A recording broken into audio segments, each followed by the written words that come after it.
Welcome to Unveiling Grace, a podcast dedicated to finding our own story in the unique stories of the fellow Nazarenes who serve alongside us. I'm Matt Hastings, and I'm a pastor who's been in the Church of the Nazarene all my life. I deeply love the church and all the ways that she's shaped me, and I want us to hear from each other about how the Church of the Nazarene has saved us. In a day and age where there's a lot of line drawing and finger pointing, we want to pull up a chair to the table of our people's past and sit through their stories.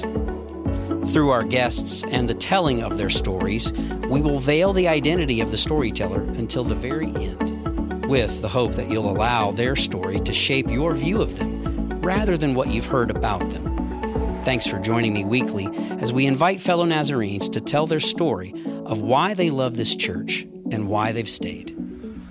Okay, so you were a mascot, or you were in mascotting? I was. Please tell me about that. Prime time of my life. Yeah. Yes, I took it so seriously. I was my high school mascot for 3 years, and it meant everything to me. Are there like competitions and stuff like that? I mean, Yes, I mean, to a degree, like we had, one of the most notorious times in my mascotting career. You like that? That's Yeah. good. Yeah. I was mascotting in the Georgia Dome before it was torn down, obviously, and I would lead the team out, go out and do a cartwheel in front of them. Went to do my cartwheel in my Ram costume. My elbow went the wrong way, broken. And I was also at halftime supposed to be competing in, I believe it was the Comcast state mascot dance-off. I mean, that's a big, With a broken elbow now. So went back, trainers wrapped me up, splinted it up, back in the costume. You really did? Stanky leg. You went out there. Yes. They won it. They wrapped your arm Splinted it. Yeah. Splinted it, and you went Full back. blown. You're a pro. Man, we got to get the job done, you know? Mascotting. Yes. That's an interesting, it's such an dream. interesting. I would do it right now if I had the opportunity. Of course. Loved it. We just got to find the right, right. costume for it. Yes. Well, so tell me, how did your story start with the Church of the Nazarene, and why have you stayed? So I grew up in the church, and my grandparents were part of the Nazarene Church, and my dad has been at the same Nazarene Church his whole life. He is, Oh, wow. He'll be 71 this year, so he's been in the same church, which speaks a lot to who he is. And so the Nazarene Church has just meant a lot to me in the foundation of my family, and who the church is, and how the church is responsible in a community. And I think that was a big thing growing up in the South. It was so evident to me that church was really important to people. But when I saw the greater picture of the Nazarene Church as a denomination just being even more than the local church, that's probably one of the more appealing things to me growing up in it, and wanting to just be part of something greater than the exact place that I was at. Because for those that are raised in the church, it's a community. Yeah. And you can see how it's a community that affects the community it's in, but then recognizing that that there is such a beautiful global presence that you realize, oh, this is bigger than just that. Yeah, for sure. So growing up in that aspect of it was definitely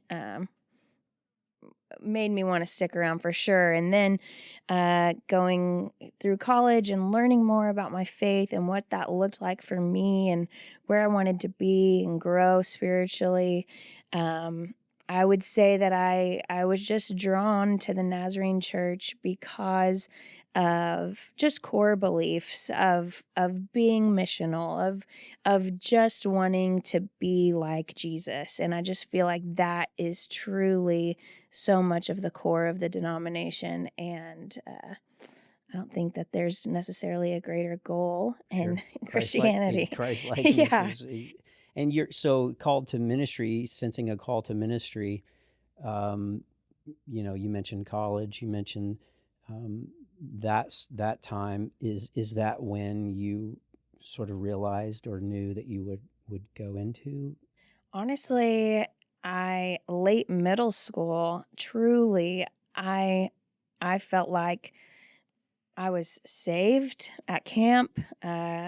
Pretty typical story, I would say, for some, but saved at camp and immediately knew that this was going to be a lifelong thing for me. In a different way than just solely being a follower of Christ, but the importance of serving the church.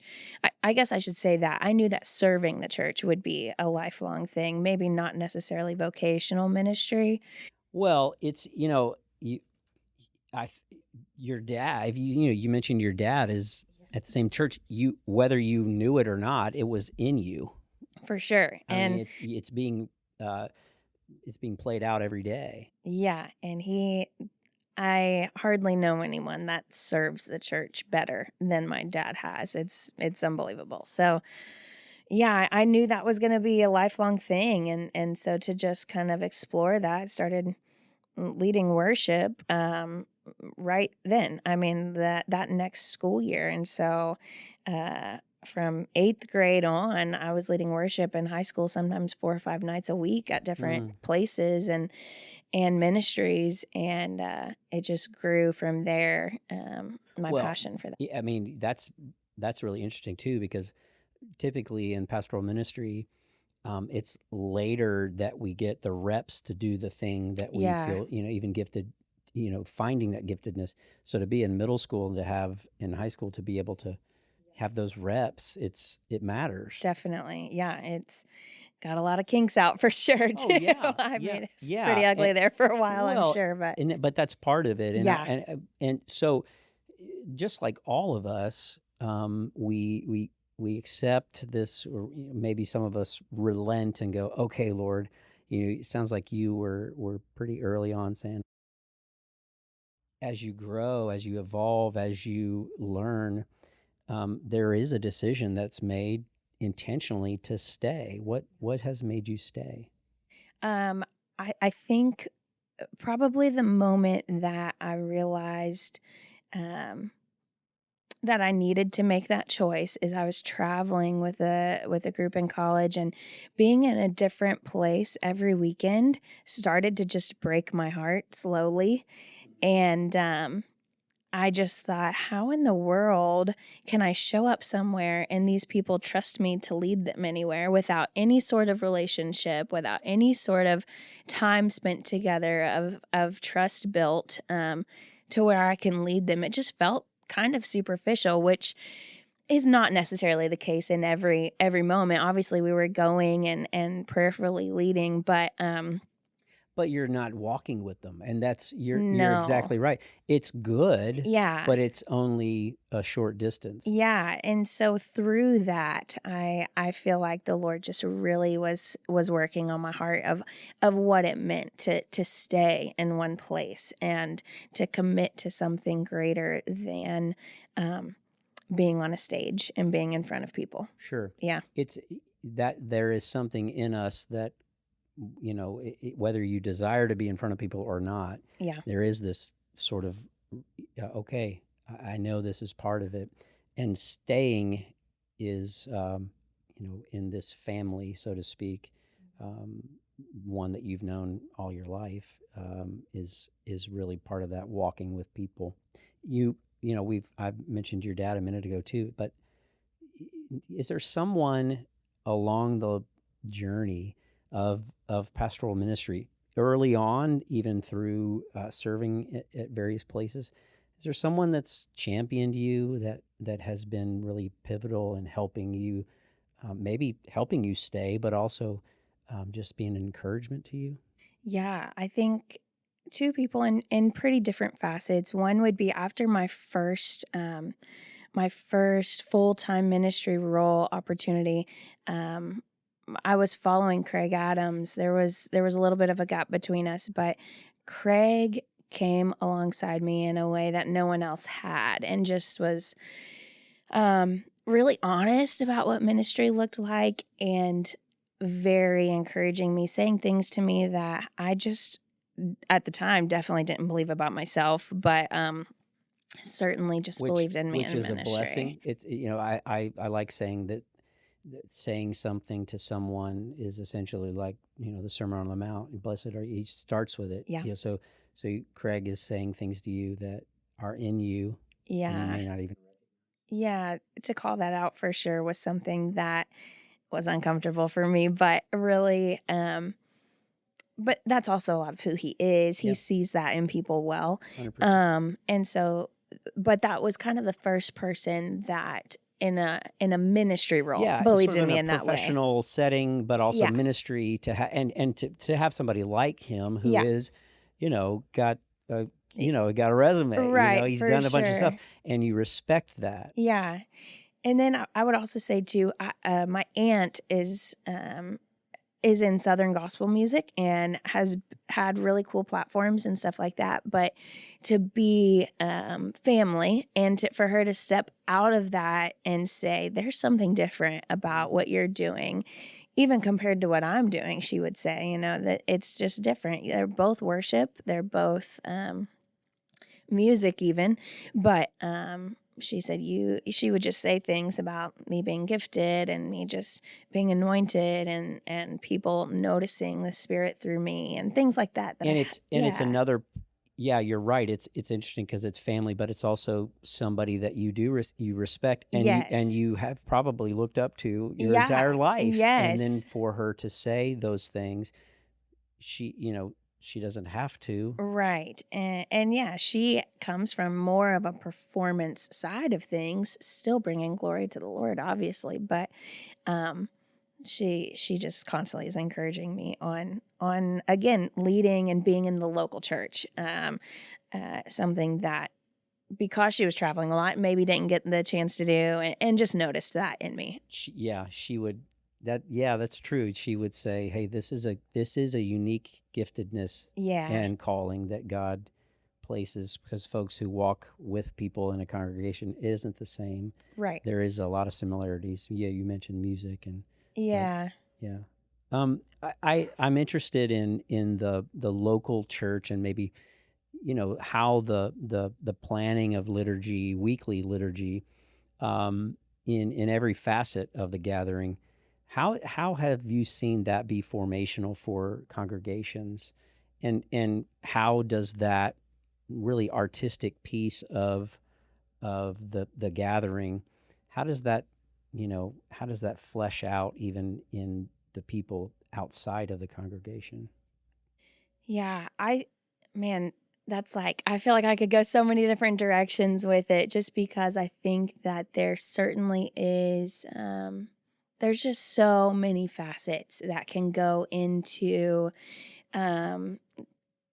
direction, into vision casting, into just what you hope for your congregation, I think. But also just in the weekly planning, there's just so many things that we can do. And something that comes to mind, someone said to me one time, or I heard them say to the person that was preaching, they're like, it was the worship pastor at the time. They said, "Listen, I'm going to tee this up for you. Do not miss," And so I was like, man, that's so true though. Like, it is very, very important to me, for my portion of the service that I get to plan, to really think about how I can begin this story of the day, almost, of how we can get people to start thinking about what I know whoever is preaching that day, what they're preaching on. How can I get them to start just planting little seeds that they would be so open by the time we get to a sermon or to whatever the portion of the service that follows me. By the time we get there, that they have already formed some sort of intuition on their own of where they're going to go that day. It's been fostered. The ground has been tilled up for sure. So whether that's through the songs that we're singing, or what type of scripture we're going to read, whether it's a call to worship or it's something that would allow them maybe to open up for a time of testimony or whatever that looks like. I just think that portion of the story of the service that you're planning and putting together leads our congregation. And if those are planted and sowed well in that very short time that we have with them in the week, I think that would change communities. Yeah, that it Sure. goes with them. Yeah. And do you find collaboration with the other pastors as a part of that? Totally. I think that there's so much value in the wisdom of the different people where I'm at, and the staff. We just have such an amazing team that has such valuable things to bring to the table. And so, and even when I was in places that maybe didn't have that and didn't have people to collaborate with, I think reaching out to people, being surrounded by people, and knowing other pastors to even just encourage you in your vision for the service and or for your ministry, I think is just really important. But even the practice of like having someone that's ministering in another state to to say, hey, what am I missing here, or should I do this? What are you doing? Yeah, totally. But I think to collaborate with people and draw anything that they have to, again, tee it up, for lack of a better word. Yeah, I like that. I mean, I think it certainly goes to you're wanting to set the table of sorts. Yeah, definitely. And having it, the gospel is offensive enough on its own, so it's not necessarily always palatable. Yeah. But to prepare people in all those different ways. And a lot of times I get the opportunity to wrap it up too. So that's always nice. We get Absolutely. to set it up for someone, and then I get the opportunity to bring it home too, because which is really I think a gift. That kind of communal, or at least that kind of participatory, collaboration. Yeah. It's incredibly valuable. Definitely. This is a family, and when we think about our particular family, through this this lens of holiness and really what it means to live out a life that is Christ-likeness, as we were saying earlier. What is it? What would you say it is about our particular family that matters to the world right now? What is that? I think that our family is doing such a good job of reaching people that are difficult to get to for Americans, at least. I think there is so much effort being put into spreading the gospel, to going and sending people and acting out the Great Commission, and I think that is massively important to the world. And from there, again, the root of who we are as holiness people, to send people and truly just teach people the importance of being like Jesus, like I said, of being Christ-like, of giving up every day, choosing that life, and choosing that moment of how can I be less of me and more of him today. It's we've always had a pendulum swing of focusing here and there, but what you're articulating is kind of how we were started. Yeah. So true. Who we are, who we all have always been, ministering to those in the margins, sending people. That's in many ways it's not really even a reimagining; it's a recapturing of a Christ-likeness, where you're walking with people, and if that means sending them somewhere, people are still saying yes. For sure. Yeah. And I don't know of many other people that are doing it in that much of a relational way, I guess. I like that piece too. Absolutely. That's a huge, huge thing for me. And I think that a lot of the way that we're doing it is go and befriend people, learn about who they are, why they are who they are. And Right. Before yeah, you get to the, again, not transactional relationships. We just want to be Christ-like, which means we want to know you. We're not yeah, really trying to get you to or we're not dangling the carrot. And I right. think that you're right. The relational aspect of who we are, I Yeah, really think that is such a unique and beautiful piece of our doctrine. yeah. We lack a little bit of the production of all of it, and I'm okay with that. Right. Right. The slick and polished, the number, but it's messy and It's more raw. yeah, it's real. Yeah, Yeah. yeah. Well, so who are you? I'm Emily Duncan, and I am the worship pastor at Goodlettsville Church of the Nazarene in Goodlettsville, Tennessee.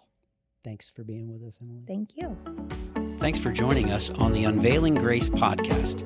This is a ministry of Hermitage Church of the Nazarene. If you'd like to stay up to date on the podcast and other ministries of our church, like the church's Facebook page and follow along. Or you can subscribe to the Unveiling Grace podcast on whatever platform you're using now. If you've enjoyed this podcast, help us out by leaving us a rating and then share it on your social media platforms. Thanks for listening to the stories of those serving alongside us.